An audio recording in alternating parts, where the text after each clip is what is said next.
Hey guys, welcome back. I'm Jeb Smith, real estate broker here in Southern California, and in today's video we're going to be talking directly to first-time home buyers or those who haven't been in the home buying process in some time. I'm going to outline 3 different tips that you should make sure you do when trying to purchase a home in today's housing market. In a normal housing market, it's tough, but right now in 2020, it's even harder to get an offer accepted, especially for first-time home buyers. So today's video, we're gonna outline those 3 tips, but before we do that, I'd like to take a minute and introduce myself. Again, my name is Jeb Smith. I'm a real estate broker here in Southern California. My channel's all about real estate, helping buyers, helping sellers navigate that home buying process.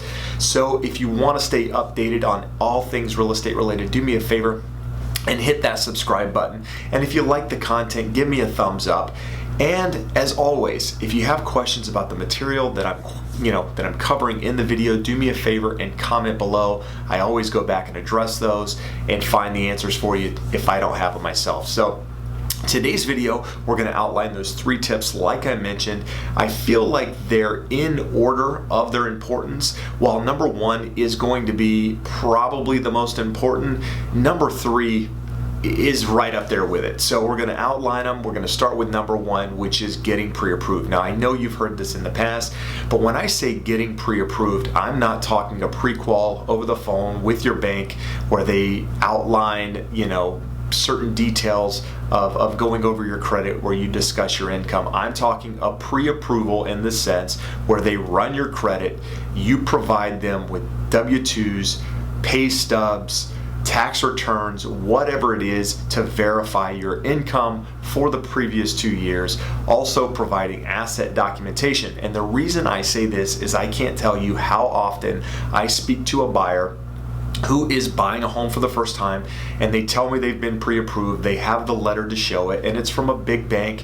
It might be an Ally or a Wells Fargo or a Bank of America, or one of these guys, but it's a general pre-approval. It is not, or it's a pre-qual. It's not a pre-approval. They haven't gone into the details. It's just a borrower providing information to an online system or to a person. They input it, says, yeah, you meet the guidelines, and they give you a pre-qual. I can't tell you how often those fall apart for various reasons, and a lot of time it has to do with income and the way income is calculated once an underwriter sees that income. So make sure you're going through the full pre-approval process and providing that documentation. I know it's a lot of work up front, a lot of documentation to gather, but it will save you a lot of time and grief in the end, especially if you get under contract. You'll know that you're fully pre-approved and you don't have to question that. The second tip here is work also with a professional real estate agent. Don't go with your cousin, with your uncle, with the hot girl from college just because she's got a real estate license and you want to work with them just to help them out or what have you. Make sure you're working with a professional in today's market. The reason I say that is because it's a tough market. It's a market with very low inventory, very high buyer demand, with low interest rates, which is really favoring sellers in most cases.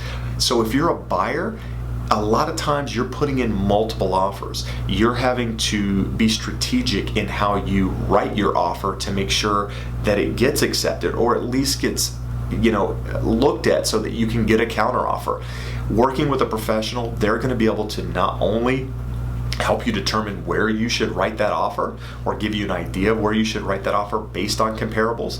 They should be able to provide you with the market data that either supports the value that the home is listed at, or tell you that the home is overpriced or whatever. They should be able to give you insight. If you've got a realtor that's literally just a paper pusher who's doing everything you're telling them to do without providing any insight, you probably have the wrong person. So tip number 2 is make sure you're working with a professional real estate agent as well as a professional mortgage broker, like I mentioned, in getting that full pre-approval. Thirdly, and this is right up there with the first and getting fully pre-approved, is be patient. What do I mean by be patient? It means don't write offers on properties you don't actually want just because you're looking to buy something. I'm working with a lot of buyers right now who are getting frustrated with the home buying process because we've put in multiple offers. In some case, we've been up against 15, 17, 20 offers, and our offer isn't being considered because buyers are going well above and beyond the list price and paying more for what the home is worth. In a lot of cases, they're waiving appraisal contingencies, they're waiving inspection contingencies, they're waiving these contingencies to get their offer put in a better position. And what I mean by be patient is don't put yourself in a position that you're going to regret later. In my opinion, this isn't the market to be overpaying for a house or to be buying a property. It's never a right time to buy a property that you don't actually want just to have a house. And I actually lost some clients recently because I more or less told them that they needed to be patient with the process because they were going out and looking at areas that initially they told me they had no interest in living in for various reasons, and going well above the price point that they wanted to spend because they were just looking to buy a home. And we had a conversation about it, and it was one of those conversations where it was like, sit back, relax, let's just see how the market plays out. Now, I'm a firm believer that we're not going to see a market crash, but at the same time, I don't think you should ever overpay for a property, especially by waiving appraisal contingencies, waiving home inspection contingencies, etc. So what I would say is be patient. We don't know what the fall holds. As long as inventory stays low, buyer demand stays high, interest rates are going to stay low for the foreseeable future. Market will probably move sideways to up like it's doing right now. But in the fall, typically that's our time when things start to sit a little bit longer.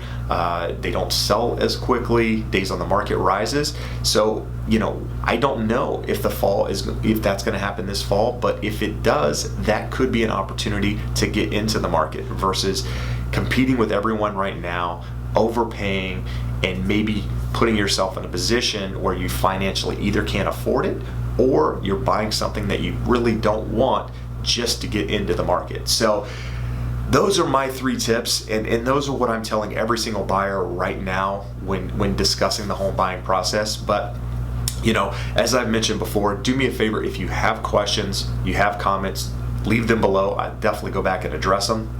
As always, I appreciate you taking the time to watch. If there's something you want me to cover on this topic, I'm happy to do that too. But for now, I appreciate you watching. If you're still here and you haven't already, hit that subscribe button, give me a thumbs up, and we'll talk again soon. Have an awesome day. Bye-bye.